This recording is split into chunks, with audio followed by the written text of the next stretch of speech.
Hi everyone, it's Elizabeth here. So I wanted to do this video in sharing some advice and some ways that you can cope with loneliness. Um, Whether people want to admit it or not, humans are lonely, especially the ones who are single. If you are going through life as a single human being, regardless of your age, there are moments and stages of loneliness. I do think it is important today to be able to stand on your own 2 feet and be comfortable living your own life, but I don't think it's abnormal for people to go through stages or phases of feeling lonely, especially if it's like something like you're going out to dinner by yourself all the time and you see other people with friends or family or loved ones and things like that. So I think people who can't ever admit that they've gone through moments of loneliness, I think are probably pretty much lying, or at least kind of like self-deceiving themselves, because there's a lot of things that we do in our subconscious mind to cope with loneliness. Like you see a lot of overeating and binge eating. They're coping their emotions through food to help release different. Generally they're eating the comfort food or a lot of salt and sugary foods that kind of release the different type of hormones in the body and the brain to make them feel comforted. You see people going down the rabbit hole with drugs, sex, alcohol, promiscuity, pornography to cope with their loneliness. That's the dark side of it. Hoarding, that can be rooted to some form of mental disease and illness. So, a lot of these things we're doing subconsciously, especially like compulsive shopping and shopping addictions and stuff like that, people are coping through loneliness to boost the dopamine in their brain. So here's the thing. I do think at some point all of us go through some points of loneliness, and I believe that at some point in your life, if you want to make a difference or a change, sorry, my cat, you have to be able to make certain decisions to empower or disempower yourself. A lot of depression and things like that are obviously rooted to mental health issues. But I learned a lot in yoga, like my yoga guru was saying that sometimes some forms of depression is like a self-centered disease. And so if you think about this rise in narcissism and this rise of self and rise of attention, I'll post other blog links about these topics and videos below. You can definitely see that we live in a world of I, and me. That's the creation of this self-centered, individualistic type of, I don't know, personality or culture that we're breathing through an iPhone and my YouTube channel, my social media pages, and things like that. And you have 2 points in that moment of coping with loneliness, which is either to empower or disempower yourself. Many years ago, I attended a nutrition and fitness convention, and it was speaking about one of the doctors. I think it was Dr. Hyman. He was up on stage and he was talking about how he believes the root of a lot of issues in society is rooted to loneliness. And a lot of his perspectives obviously were coming through health and nutrition, especially once you come to certain conclusions with obesity and compulsive eating and emotional eating. A lot of those people, it's like the absolute root cause. Once you start peeling back the onion layers, it's all rooting back to being alone and to being or to having feelings of loneliness or to being an outcast of society. I think the Joker movie was like a good example of that. He was a little bit of an outcast. He probably didn't fit in anywhere, and at some point he kind of snapped by being chronically rejected to do some of the things that he did, and found a lot of emotion and love through harming other people. So kind of the first step, if you are coping with loneliness, you have the point, or you have the power to empower yourself or disempower yourself. You can get yourself out of the rabbit hole and into the light, or you can go further and deeper down the rabbit hole. Like I further explained, a lot of people can end up going to the dark side of life, and getting involved in negative groups, or, maybe they start smoking pot and eventually that leads to other drugs, or maybe they start with pornography and then that leads to hiring prostitutes and stuff like that. A lot of people who are lonely, if they make chronically bad decisions, that's how a lot of people end up like being homeless and things like that. It's like the accumulation of a lot of bad choices kind of create a mountain, and then all of a sudden, you're hitting rock bottom, or you've lost all of your home because you've like wasted your money on drugs, sex, and like hookers and things like that. So the empowerment part is moving into the light, and this is where you need to start to remove yourself from your own ego and from your own situations and problems, and start to fulfill yourself with self-love. I'm at this point in society where we're, watching this moral decay continuously go on the decline, that I do think, especially because certain like spiritual and religious values and foundations aren't bred or taught anymore, and we're just taught to, live life by these political and consumeristic values, that we are continuously self-destructing ourselves, and a lot of that roots to a lot of lack of self-love. So if you are feeling lonely, you need to go through moments of self-love. And I really believe now that a lot of people who are very weak human beings, especially like say weak in the flesh, they cannot do this without God or some form of like spiritual foundation. So self-love, fulfilling yourself with that, there's other links below that I talk about that. That could be anything from reading your favorite book to maybe treating yourself to something nice. If you like massages, maybe you can't afford them, 4 times a month, but maybe it's once a month that you go and treat yourself. Like, can you put away a little bit of side pocket money to treat yourself to something that you enjoy? Maybe that's a road trip, or maybe that's just a really nice meal at a restaurant that you like. Taking yourself on a date and really being able to enjoy the moment and enjoy that experience. Self-love, I think a lot of times people can find better feelings of themselves through yoga and meditation. Yoga and meditation are rewiring the brains and the neurons that are in the body. So you have neurons that fire together, wire together.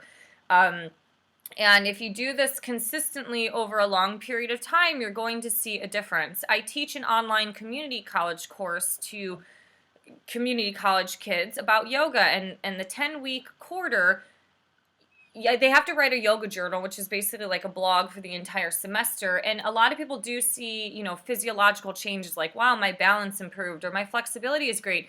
But the ones that really take this class seriously start really talking about the emotional and the mental health benefits.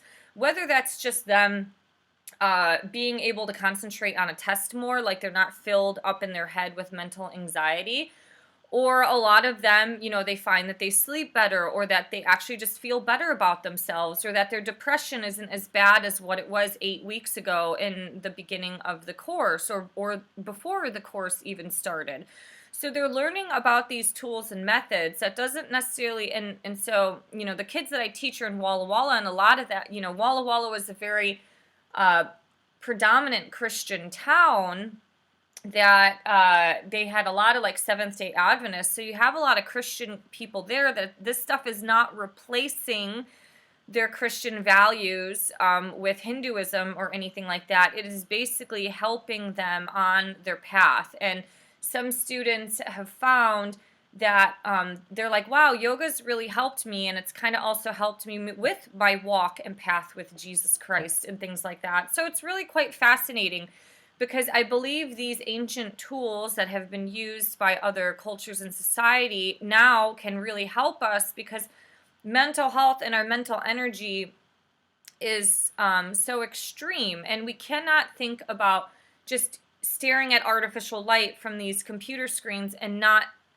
like think that it doesn't affect us up here. And we all, everybody's getting caught and stuck in their head, and they're less in their body, and less, we're less feeling. And so that is where a lot of yoga and meditation centers you and gets you in your body and out of your head to help you feel, regardless of what you believe. you have to be aggressive, and you have to also, to some degree, be able to take a stand and make a commitment to overcoming your loneliness. There are so many tools available, especially if you live in a city. We have meetup.com where you can go to any meetup group. I go to the rock climbing gym, and sometimes I go by myself, and I kind of feel alone, but at least like I see other people there. You might like have like a brief conversation with other people, or you get support from other people about climbing the wall, that it doesn't feel as bad or as sad, as like life was before the climbing gym. And something about climbing just rewires the brain, and it makes me feel really good about myself and about life. Like, I can solve these problems in life. Everything is okay. But you have to be a little proactive. And so if you make a commitment to go to a meetup group, you need to make that commitment and actually show up.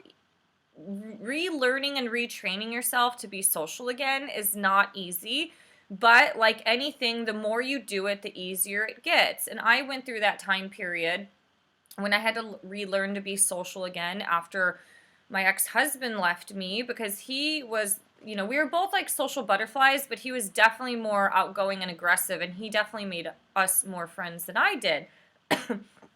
And our friendships, anyways, I just kind of like let him take the lead, and I took kind of like, I was like, the passenger in the back seat.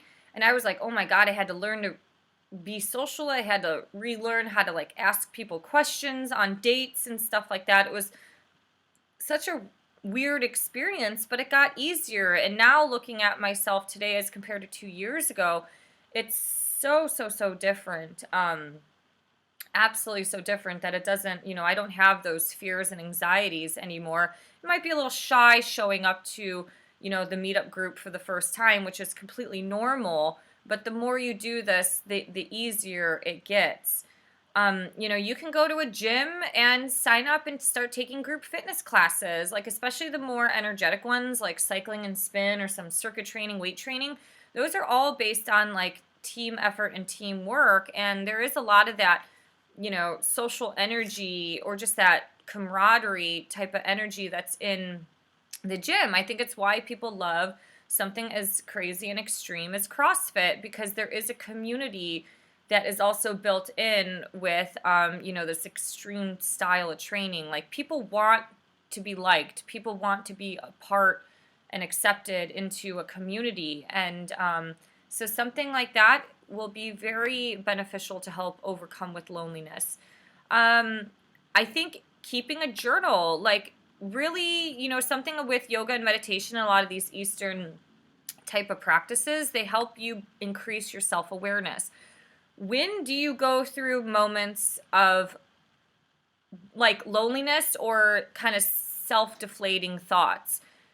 Maybe it happens when you get triggered by something that happens at work. I use this example a lot with obesity people. It's like, when do you start reaching out for that comfort food? Is it when you had a bad day at work? Is it when you got rejected?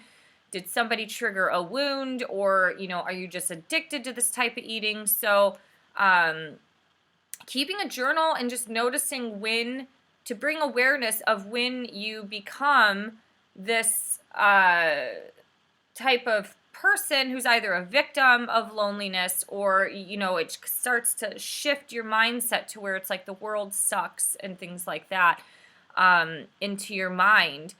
The other thing too, I really think if you want to make a plan to fight your mental and emotional habits of loneliness, I really think therapy or some form of support group is absolutely necessary.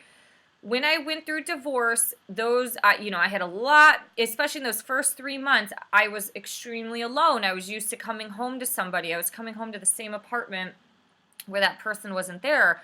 And I ended up at divorce support group, and being at that support group, it was $20 for that group. There's a lot of support groups that are free. I came to learn and to realize that I wasn't alone. I wasn't alone in going through struggles of divorce. I wasn't the only person that was being left by their husband, or, on the other end of the spectrum, husbands being left by their wives.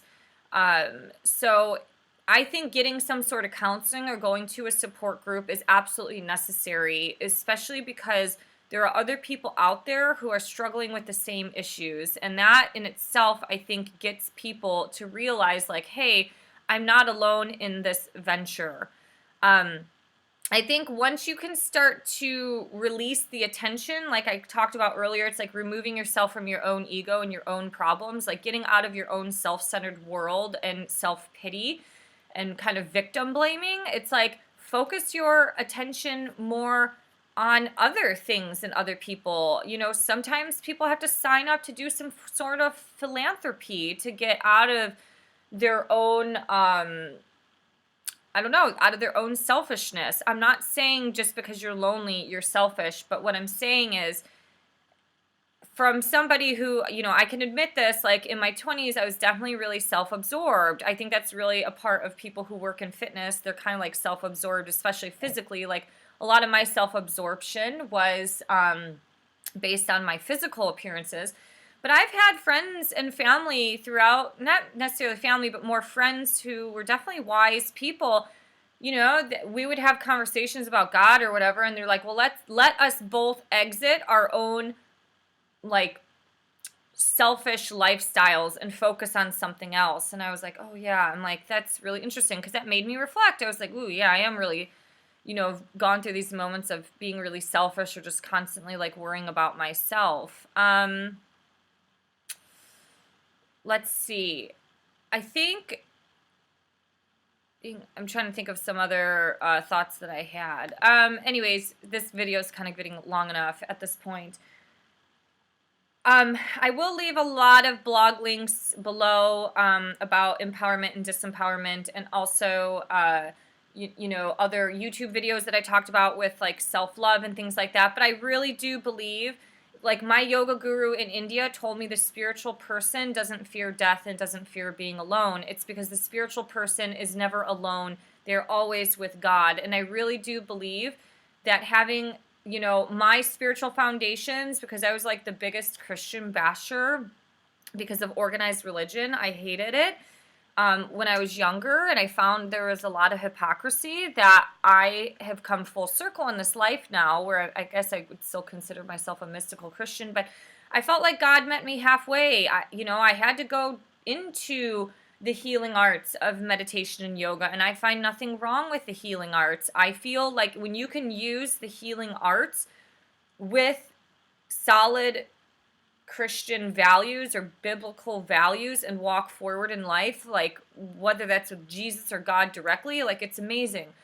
I was alone this Thanksgiving, which was a couple days ago, and if I was alone last year or the year prior, well, the year prior was not good because my ex-husband left me like 5 weeks before Thanksgiving. I was a fucking mess. And so this year I was okay with it. Like, I was like, I don't really want to be around certain groups. Like, I really just want to focus on, you know, giving thanks for the past, the present, and the future.